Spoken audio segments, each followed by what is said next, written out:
Dan apakah mereka mampu untuk mendapatkan save kedua mungkin di game kedua antara Aurora Turkey versus RRQ Hoshi. So let's go to the land of down. Kembali dengan Lucas Jungle ya. Versus sama juga dengan Suyo.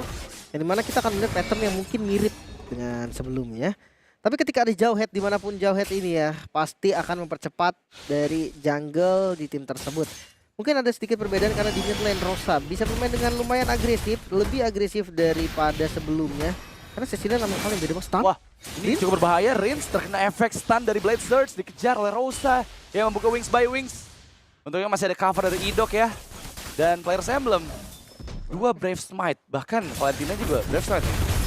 Dari sustain juga kan, dan wah ini Apex. Wah, cukup berbahaya dan Susujin, apakah bisa di pick off? Apex 47 justru ter-round play. Susujin nih bos. Darahnya tadi langsung nembak lagi ya. Naik lagi tadi dari darahnya. Tapi ya balik lagi ini mungkin dari yang belum tahu itu efek dari killing spree juga kawan-kawan ya.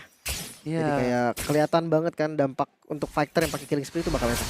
Iya, 30% HP dari musuh langsung bisa ke-trigger dan itu membuat Susujin bisa nge-regain lagi HP-nya serta memberikan outplay yang sangat-sangat baik dari agresif movement Apex 47. Kita lihat gimana RRQ sekarang memang akan coba bergerak ke arah bagian bawah. Karena head to head Dairen dan juga Lunar sepertinya agak sedikit tertinggal. Dairen harus bermain jauh lebih hati-hati dibandingkan Lunar yang lebih bisa ngasih poking damage nih ke arah Dairen. Ya harus tahan dikit temponya ya. Mungkin tempur itu memang di tempat yang udah di setup dengan rapi. Jadi lebih enak juga setupnya. Wah, Lunar dikasih 4 duluan nih. Karena dia tahu butuh badan di turtle. Wah, tapi masalahnya di setup dari RRQ matang banget ya. 3 member dari mereka bersiap juga di lini belakang dan membuat Aurora Turkey harus terbagi harusnya. Karena Dairen sudah mempersiapkan Tidal Strike yang dituju utama adalah Apex 47.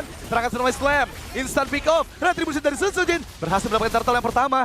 Dan sekarang memang terkena efek dari split-split, tapi justru Susujin percaya diri untuk membawa Lunar masuk ke dalam zona berbahaya. Lunar terpaksa tertrigger flickernya dan untungnya ada Rins yang berhasil mengeksekusi dengan flicker Feather Ice Strike ke bagian depan. Dan itu tamparan untuk Aurora Turkey. Itu dia dan gak bisa di cancel tadi. Gak ada lagi cancellation skill yang dimiliki Aurora Turkey sehingga Rins bebas.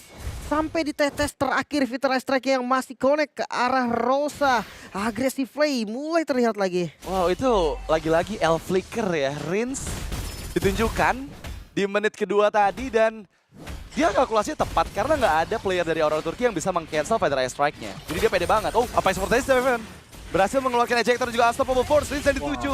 Gak ada yang flicker membuat Rins tereksekusi. Dan Idok kali ini cukup low. Dipaksa mundur terlebih dahulu. Iya, karena nggak ada flicker sih. Tadi flickernya dipakai untuk offense kan. Jadi lumayan banget nih pergerakan dari Aurora Turkey yang bisa kita bilang mereka tuh nggak kenal nyerah. Ketika ada yang diambil dari mereka, mereka coba untuk ambil balik, lihat levelnya. Bahkan dengan turtle yang disecure sama Sujin, PNG gak kalah. Iya, ini udah mulai dikejar lagi sama Aurora ya, sedikit demi sedikit. Dan masalahnya mungkin nanti pada saat setup di turtle kedua nih, karena kondisinya dengan gak ada perbedaan seperti ini, harus lebih matang nanti untuk ambush spot dari Idok terutama. Yang tadi udah sempat kita lihat, dia sadar Apex 47 di mana, dia pakai special migrations dan on point ke arah Apex 47.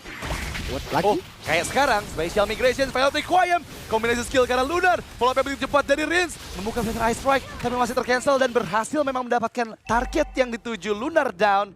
Gak adanya Feather Ice Strike dari Rosa, ini akan membuat Turtle sepertinya bisa diamankan terlebih dahulu, tapi Susujin cukup low, mencoba untuk escape, gagal sepertinya cover yang dilakukan oleh Rins dan juga Idok, tapi flicker ejector yang gagal. Apex 47 justru malah terkena efek knock up dari Tidal Strike Dairen, dan mereka harus regroup. Dan sambil menunggu turtle kedua di setup oleh Aurora Turkey. Agak kepentok tadi sebenarnya dari Susujin ya, jadi nggak bisa keluar tapi turtle. Kali ini Special Migration lagi-lagi tepat sekali cover pun diterima oleh Zaman Force yang diaktifkan. Tapi mampukah Toy menyelamatkan turtle-nya? Gak, ternyata follow up-nya ke arah Apex 47 memang berhasil. Tapi RRQ Hoshi kehilangan turtle dan sekarang gak perfect turtle lagi. Itu dia, goldnya pun mulai ketarik nih.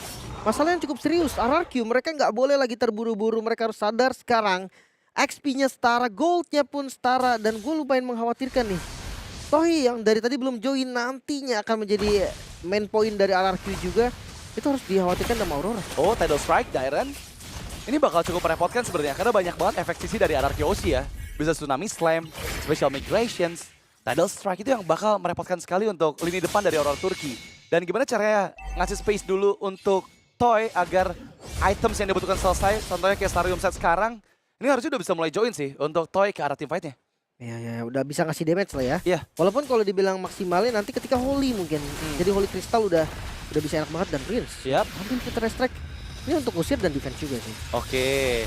Masih belum ada pick off yang dilakukan oleh Apex 47 ya. Karena baru saja ejector yang digunakan hanya untuk mengamankan lava golem dari Ararki Hoshi. Dan justru hal-hal kecil kayak gitu yang ngebuat sekarang udah nggak ada perbedaan gold lagi, Link. Ya, udah dipegang sama Aurora ya, tapi nggak jauh sih. Ya untuk beberapa pattern yang jalan duluan juga nanti bisa langsung ngebalikin goldnya Apex. Oh no, berbahaya. Dairen memang terkena ejector tapi di tempat yang sama. Sehingga dia nggak berpindah sama sekali ke arah member dari Aurora Turki. Dan harus aware karena kali ini Rosa membuka Feather Ice Strike di zona yang berbahaya. Di depan seorang Sutsujin. Dia langsung menutup kembali Feather Ice Strike-nya. Tapi dia nge-trigger Unleash the Beast berarti. Iya. Untuk Lukas yang dimana kita tahu dia harus kumpulin lagi energinya kan. Lumayan lama dan lumayan butuh waktu. Seenggaknya untuk next starter kalau memang setup dari Auroranya cepet banget. Harusnya Unleash the Beast masih belum ready. Ini 10 detik ya sebelum Turtle yang ketiga muncul. Dan ketika Apex 47 mempersiapkan ejector, sudah pasti semua member dari Ararki Hoshi harus dipaksa mundur terlebih dahulu menjauh. Agar mereka setidaknya nggak kehilangan spell yang mereka miliki. Feather Ice Strike kembali di copy dan Ararki siap untuk kontes di Turtle yang ketiga. Mereka bawa Toy ini. Mereka akalin dengan bawa gold lanernya tapi di atas lihat. Outer turret harus direlakan juga. Ini mau nggak mau mereka harus dapat keuntungan di Turtle-nya ya. Nggak boleh sampai ada misretribution dari Sutsujin. Sama-sama di level 10. Tapi akan seperti apa tim fight-nya? Karena Lunar di bagian depan dan Idok gagal mendapatkan Apex 47. Feather Ice Strike beradu dengan Feather Ice Strike. Sebenarnya dibuka oleh Lunar. Dan sepertinya masih ditahan. Tapi lihat retribution dari Sutsujin. Berhasil mendapatkan Turtle yang ketiga. Dikejar Rosanya. Sempat flicker. Dan menjauh member-member dari Aurora Turki. Memang mereka berhasil escape. Tapi Ararki yang mendapatkan keuntungan. Iya. Keuntungan hanya di turtle aja. Tapi mid-nya terbuka. Bisa banget dipaksakan dan ya Ararki bisa dapetin mid nih. Ini semua berkat Dairen yang bisa memberikan efek healing effect-nya ya. Itu yang membuat mereka sustain banget dan kali ini nggak ada yang low. Mereka masih bisa team fight lagi. Dan meskipun ada Feather Ice Strike yang dibuka, nggak ada yang bisa dilakukan oleh Aurora Turki untuk mendapatkan player dari RRQ. Tapi 1v1 situation, TNC versus Sutsujin mencoba untuk menunggu flash combo. Dan itu dia yang didapatkan. Masih bisa menghindar dengan Blasters, TNC dikejar, Rins pun join in. Dan sepertinya eksekusi akan dilakukan oleh Rins, tapi nggak mau terlalu greedy. Nggak mau berkomit, Shockwave Blast dikeluarkan dan berhasil mengeksekusi TNC di bagian atas dengan satu tembakan dari Unleash the Beast-nya. Tapi bayarannya Toy harus tumbang juga di sisi river tadi di arah mid lane. Toy harus hilang. Top lane akan menjadi bonus pasti untuk RRQ. Namun selalu masih ada kompensasi yang diterima oleh Aurora Turki. Iya, dan mereka selalu bisa mengejar sih. Semua gold lead dari RRQ nggak pernah ada di atas 1000 gold. Lagi-lagi trade yang mereka lakukan itu benar-benar berhasil mereka jalankan. Dan meskipun dari point kill kita lihat RRQ jauh leading di atas dari Aurora. Tapi Aurora mereka masih siap untuk kontes di Lord selanjutnya. Barang yang sama ya, Hunter Strike dan War Axe. Perbedaannya hanya di next item aja. Sutsujin mungkin akan lebih cepat sedikit karena memang item yang dituju juga nggak terlalu mahal juga kan. Bisa aja nanti ke Queen Swing langsung dan ngelihat dari posisinya Aurora Turki. Mungkin mereka bisa manfaatin si Gibum yang sekarang bisa diajak team fight juga dengan satu stack harusnya dari Sky Piercer. Retaliation 10% udah lumayan banget. Iya, setengahnya kita bakal lihat 5v5 ya. Dari tadi selalu si Gibum dikasih space dulu untuk mendapatkan beberapa item penting yang dia butuhkan. Contohnya seperti Penetration, seperti Hunter Strike, yang sekarang memang akan membuat damage yang dihasilkan lebih sakit. Tapi Dairen, wow, agak sedikit miss dari penggunaan flickernya. Dan itu menjadi informasi yang diterima oleh Aurora pada saat setup Lord kali ini. Karena ini nggak akan dilepaskan dengan secara gratis, tapi Dairen kembali menjawab dengan Tsunami Slam. Apex 47 menghindar dengan flicker. Unstoppable Force karena Rins masih bisa digocek. Rins berhasil mendapatkan momen outplay, bahkan Feather Ice Strike kopian yang membuat Apex 47 justru terpick off. Di sisi lain Rosa pun down. Lihat gimana Toy dan juga Sutsujin mengacak-acak lini belakang si Gibum dan dikejar.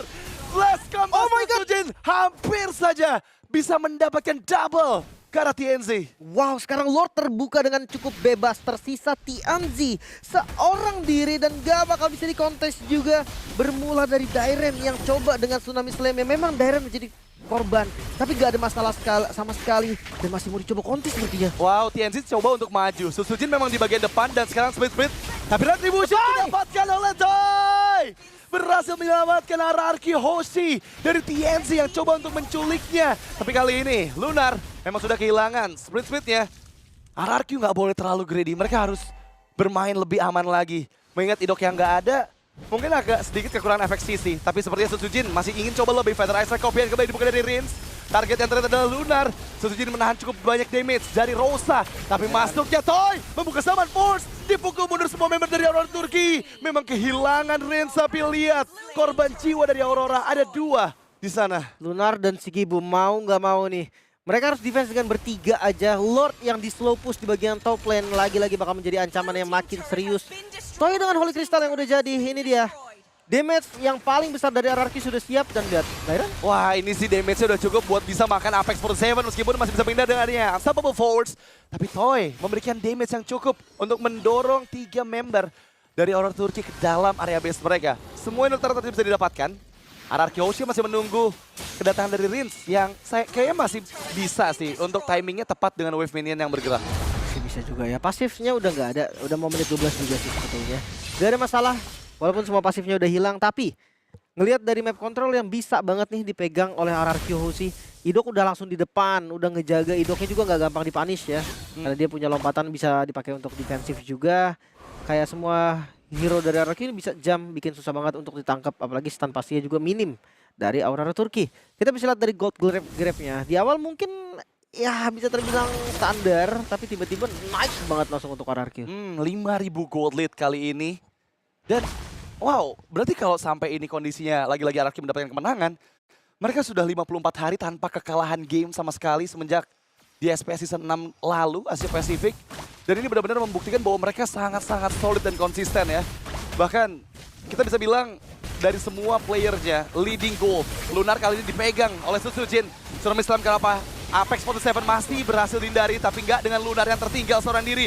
Shockwave Flash yang sangat menyakitkan, Toy pun masuk dan Zaman Force. Tabrak. 3 member hilang, double kill untuk Sutsujin. Feather Ice Strike sebagai balasan dari Rosa, tapi lihat gimana Rins seorang diri. Dia jump ke dalam area pertahanan Aurora Turki. Dan memang berhasil mendapatkan target keempat dari Aurora. Tapi sekarang tersisa TNZ seorang diri dan bakal coba untuk dipaksa. Ini nggak bisa sepertinya karena 4 melawan 1. Idok. Idok berhasil menangkap TNZ dan terwipe out sudah RRQ. Tanpa kekalahan sama sekali di semua match mereka. Dan inilah dia RRQ yang sesungguhnya.